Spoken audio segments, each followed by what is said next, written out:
Alright, X-Men Evolution. This one, people who watch it will either love it or hate it.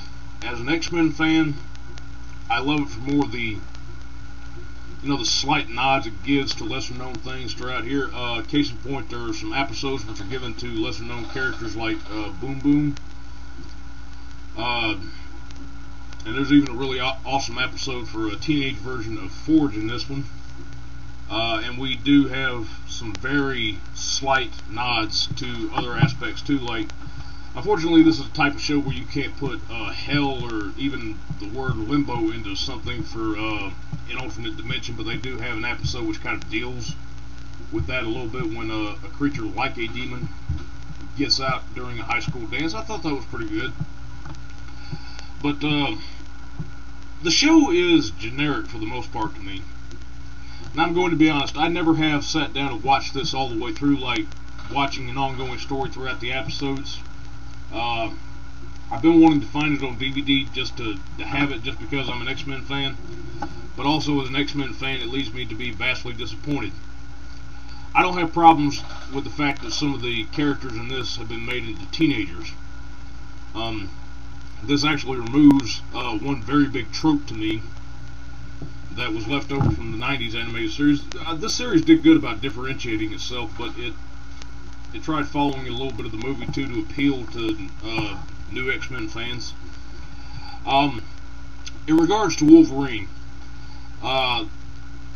this is my least favorite incarnation of him. He's much more toned down. Like, he was toned down just a bit, but he still has just an edge, enough of a badass to him in the 90s series. Here he's not as fun as what that one was. The one thing that I'm glad that they did remove from this is the love triangle in between him, Jean Grey, and Cyclops. All of the X-Men, with the exception of, are teenagers, with the exception of Storm, Beast, and Wolverine, who are all adults. And since it will be kind of awkward showing a teenager getting involved with a teacher, they removed that trope out of here, and I'm happy about that.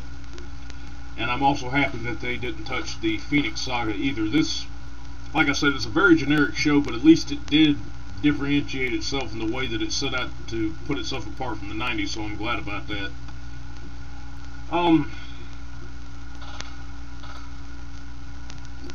I really don't have much to say. The show is very generic to me. I mean, it's not without its moments, but there are other things. It's kind of downplayed, and it's more of an X-Men centered show. Now, we do have characters like Nick Fury and Captain America, and I think Mesmero was in this too, where they do have characters which are outside of the X-Men stories that make appearances, but thankfully it doesn't overwhelm the series. And this is also the series that introduced us to the Wolverine clone X-23. Just because the show was toned down there again, she got popular enough to where they introduced her into the comics, but watching her here, I would have been just fine if they had kept her to the show, but that's kind of my feelings before they introduced her into the comics and I got to like her. And if I hadn't have liked her, I would have just said that I wish they had kept her to the show. But if she hadn't shown up, I wouldn't have gotten such an awesome character in the stories that I read. So there is that.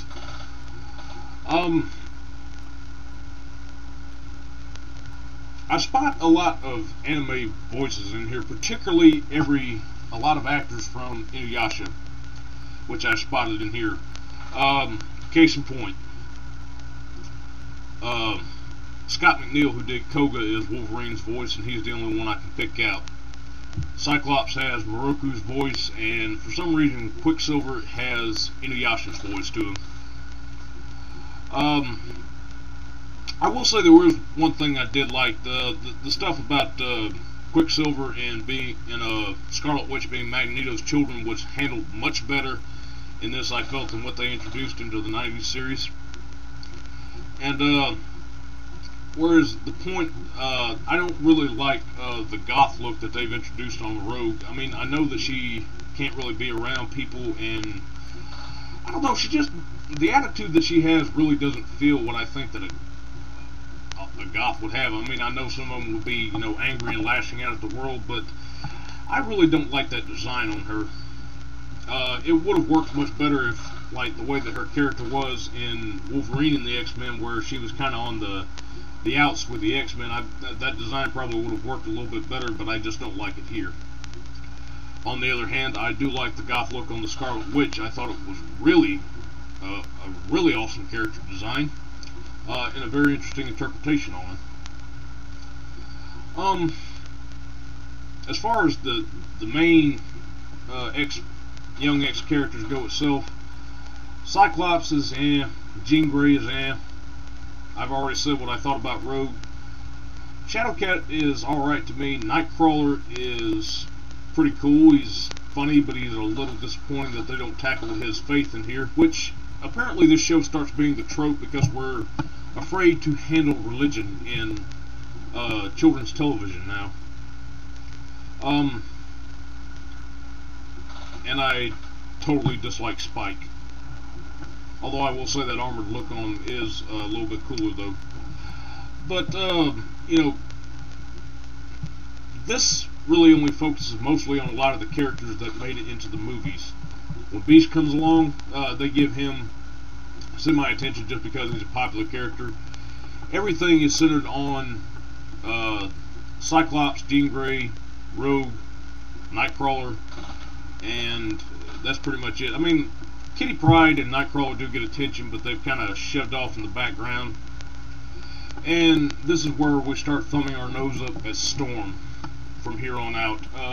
For some reason, she's kind of a here sometimes and gone sometimes type of character, and it's kind of the lead on the downfall of the character to how much she's going to be shafted in Wolverine and the X-Men.